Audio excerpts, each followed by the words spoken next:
c'est la roue à aube, qui est l'un des éléments les plus anciens de ces murs.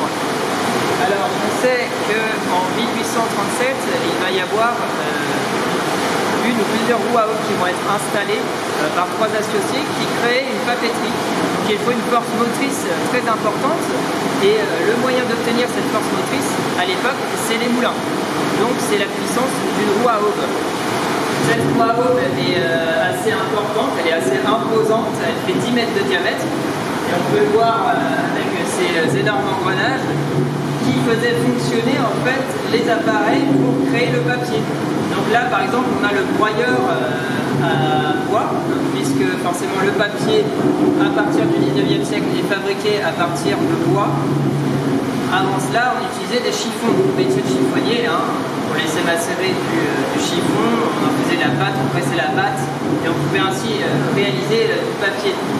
Cette papeterie va être très importante pour l'économie locale, puisque ça va faire travailler près de 1000 personnes au début du XXe siècle. C'est quand même quelque chose d'assez conséquent pour la localité d'Azelredo. Et on va avoir le petit village de Marnay qui va se créer autour de cette papeterie. C'est vraiment un élément très important. Cette papeterie ne va pas forcément survivre à la crise de 1929 et donc l'activité va cesser en 1939 et la papeterie va être réutilisée pendant la Seconde Guerre mondiale comme confection de petits vêtements, de textiles. Nous sommes devant des voiturettes là, David? Oui, voilà, des voiturettes sans permis, les ancêtres des actuelles voiturettes sans permis, qui vont être produites après-guerre. Juste avant la Seconde Guerre mondiale, il va y avoir une loi qui va passer sur les voitures conduisibles sans permis. Donc il va y avoir un certain nombre de critères, notamment au niveau de la puissance. Il ne faut pas dépasser 100 cm3 de cylindrée, ce qui est assez peu, c'est le moteur d'une petite moto. Et un certain nombre de kilos, donc c'est quelques centaines de kilos à peine. Et évidemment, ces véhicules vont avoir du succès après la Seconde Guerre mondiale, puisque les industries classiques, telles que Renault, Citroën, Peugeot, vont avoir du mal à produire suffisamment de véhicules après la Seconde Guerre mondiale, du fait des destructions de la Seconde Guerre mondiale, et aussi du fait de la forte demande qui explose dans les années 50 pour s'équiper.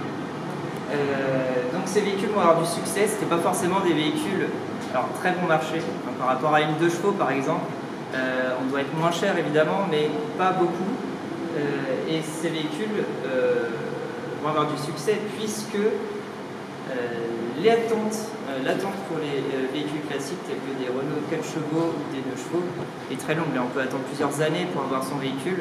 Donc si on n'a pas la patience d'attendre, on va aller se tourner vers des petits artisans pour obtenir sa voiture plus rapidement. Alors c'est pas des voitures très glamour, elles sont mignonnes, voilà, mais elles ne sont pas très valorisantes en soi, donc à la fin des années 50 ça va perdre de son intérêt et on va plutôt se tourner vers les grandes productions nationales.